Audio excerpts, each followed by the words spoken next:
Barracks.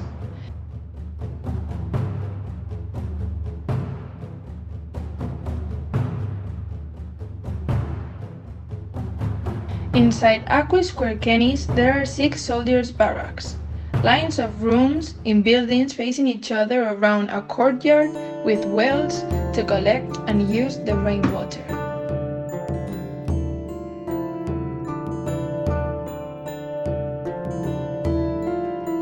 The rooms are divided into 2 sections measuring 3 by 3 meters each, designed to house up to 8 soldiers.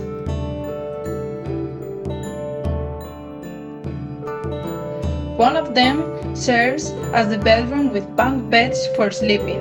The other section is used for cooking, living quarters, storage.